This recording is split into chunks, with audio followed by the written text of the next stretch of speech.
20h45 sur ATV Sénégal, tout de suite les titres de ce journal. Mbour, les pluies diluviennes des eaux stagnantes forment le décor du marché Niétimbar. Les commerçants peinent à travailler correctement.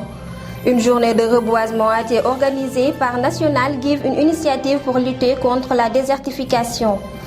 Riz de la vallée, 80% de la production détruite. Les coupables désignés dans cette édition, c'est dans les détails. Telles seront les grandes lignes de ce journal. Le développement, c'est dans un instant. Madame, Messieurs, bonsoir et bienvenue dans ce journal que nous démarrons avec la pluie à Mbour, des routes impraticables, des eaux usées, stagnées, des odeurs et des saletés campent le décor au niveau du marché Niétimbar de Mbour, un lieu qui abrite des personnes. Mais après la pluie, l'accès des clients sur les lieux fait défaut. Ces travailleurs sont dans des difficultés pour exercer leur travail. Ibrahim Ndiaye nous a fait un tour dans ce lieu. Après la pluie, c'est le beau temps. Tel n'est pas le cas au niveau du marché Niétimbar de Mbour, un lieu où on note une insalubrité et des eaux stagnantes. ñàkk pexe moo ñu fi bàyyi ndax lii kenn waru ko mën a dëkk ak moom waaye ñu ngi fi te xamuñu fu ñu jëm ndax daaw jéeg ba nga xamee ni ndox mi dugg na fii yàq sama farine yàq sama diwli suukar wër na rasulilaay lu ne yàqule naa ko fii ba bataan maire bu bees bi faloogul. Les travailleurs se plaignent sur le dommage des matériels notés pendant cette période d'hivernage. léegi bu tawee yëppay dugg ndox mi yëppay dugg place fii yëppay taa gisoo ma sax tey bu ma xëyee dama fekk sama bagage yëpp yàqu sama fauteuil yi tooy na et tout. te rek metti rek jiwliñ metti ñu ciy dund ay tolof yu yéeme sax yu nga xamante ni je pense que nag kenn fekkuñu ci parce que ren nii sax tane na mais daaw jéeg li ma yàqal rek daaw jéeg ëpp na 50 000 te fii nañu fi nekk di taxale man nag maa nekk ci diggu ndox mi man maa nekk fi gën a yéeme. Ces derniers vivent dans des inquiétudes totales. Après la pluie, l'accès des clients sur les lieux fait défaut. niñ koy dundee moom metti na parce que fii bu amee ndox clients yi duñ ñëw te ñii sax ñooy gën a sonn ñi féetee nii ñooy gën a sonn ndox mi day wal ba fële fii yëpp day inondé benn magasin di ubbi te am na ñoo xamante ne bu ñu ubbiwul duñu mën a liggéey te buñu liggéey duñu mën a am nañu jox seen njaboot yi ndax ci la ñuy dépensé wu ci la ñuy mën a def seen besoin yi. ñuy gàllankoor kay ndaxte bu tawee nii ba fees doo mën a jaay da ngay xëy obligé boo ñëwee ndugg ba pare da ngay wàññeeku waat ñibbi sa kër doo mën a jaay ndax nit ñi duñu am sax fu nu jaar ba mën a ñëw jënd fii yëpp day fees dell da ngay mujj obligé dem ñibbi. Ces travailleurs blâment le non-accompagnement des autorités locales et le non-respect des promesses. autorités yi bu ñu fi ñëwee dégg naa benn 80 000 lañ bàyyi ci président bi ñu jënde ko ay sijaade dóor ko ci jàkka ji mu jeex tàkk. ci daara lu dul ñëw yaagaar yi visité dóor ñu seen i wax xam nga dem seen yoon képp nag jëwriñ bu fekkee ni dëgg rek moo neex yàlla waaw ñoom daal bu heure bu ñu indoon fii nii ba yàqule daal ñoom dinañ def seen i délégation ànd ak président bi wër marché bi dig yu tooy xépp dem seen yoon. loolu moom amul parce que gisuma fi daal ku fi ñëw di kii ci marché bi dara wax dëgg yàlla parce que marché bi ñu war a jàppale lañ ndax ñu fi nekk ñëpp dañuy daan seen doole ngir seen njaboot. Ces commerçants espèrent que les autorités vont réagir après leur cri de cœur. Lors de sa 3e édition, le programme de reboisement national Givon Project était au SEM Guy Mouride pour une journée de reboisement, mais aussi une occasion pour l'organisation de réparer les tables bancs et les classes de cet établissement. Le reportage de Ndiol Faye. 1 million d'arbres à planter, c'est l'objectif que s'est fixé Givon Project, qui était à l'école Guy Mouride de Mbour.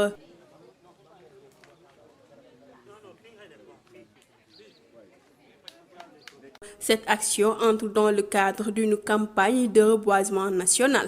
Nous sommes là aujourd'hui au sein du SEM Guy Mouride pour une campagne de reboisement organisée au sein du territoire national et dans le but de reboiser 1 million d'arbres sur l'étendue du territoire sénégal.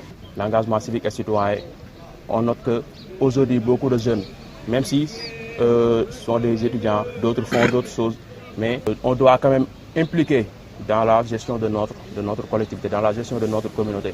C'est pour cela que chaque année, Givon Project organise une journée appelée Give 1 Million Trees, qui consiste à reboiser 1 million d'arbres sur l'étendue du territoire. Pour cette troisième édition, il compte planter des arbres d'ombrage et de fruits, mais aussi réfectionner les tables bancs et les classes de cette école. Chaque année, on reboisait que des arbres ombragés. Mais pour cette année, la particularité, c'est que non seulement on reboise des arbres ombragés, mais aussi on reboise des arbres fruitiers.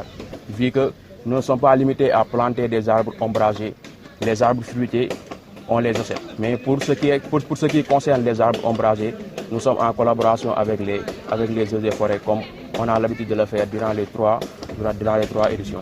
Cette école a besoin non seulement de plantation, mais que nous ne sommes pas limités seulement à ça. Mais nous nous sommes dit que nous avons fait une visite au sein des classes et nous avons remarqué qu'au sein de l'école, il y a un manque total de bancs de classe. Et Givon Project département de Mbour a pris l'initiative de lancer une grande collecte pour que d'ici octobre, d'ici la rentrée des classes, nous puissions quand même collecter un fonds pour participer, pour quand même apporter notre soutien à l'école pour qu'ils puissent réfectionner les classes ainsi que les tables bancs. En collaboration avec Help and Support Sénégal, Give On Project invite les jeunes et toutes les associations à adhérer à leur cause.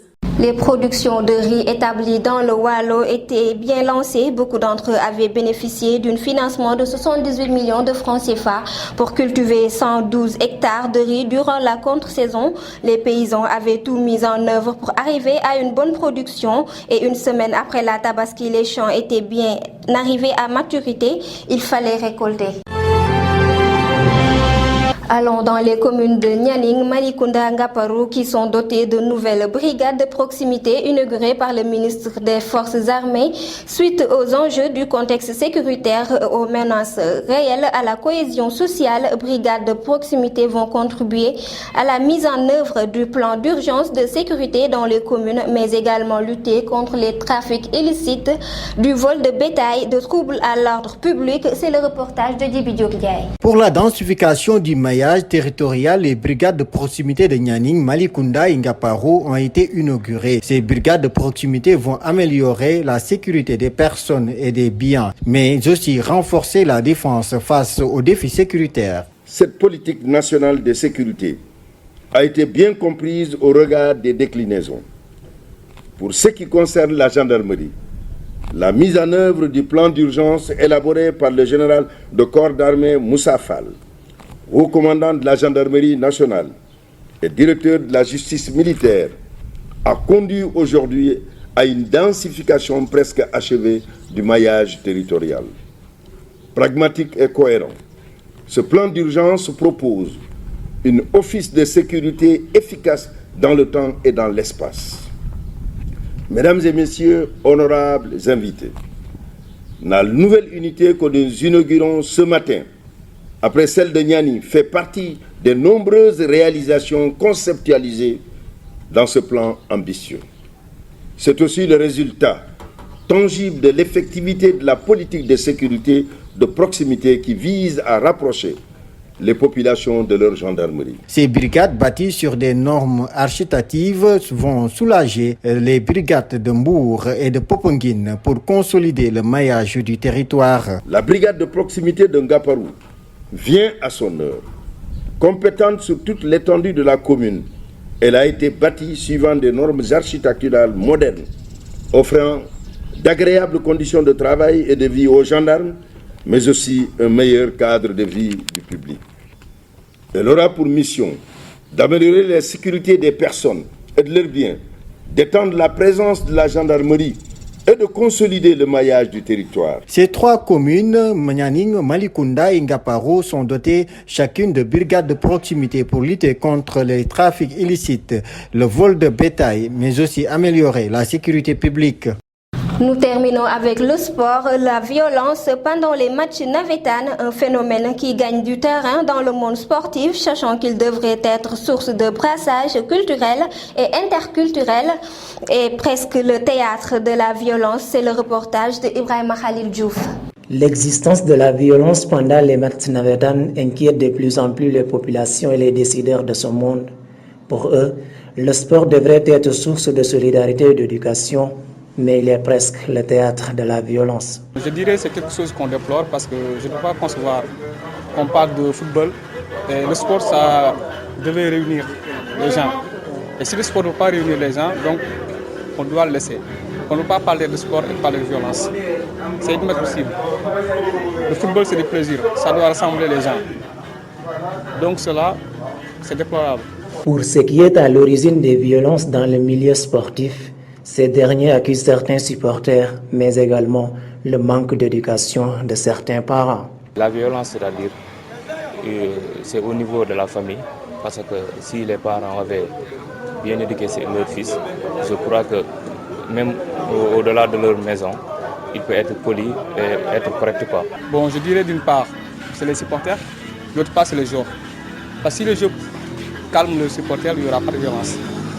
Donc c'est aux joueurs de parler aux supporters ou bien aux dirigeants de parler aux supporters pour que se joue dans le fair play. Pour mettre en terme ce fléau, il estime qu'il faut faire des sensibilisations pour que tout se fasse dans le fair play.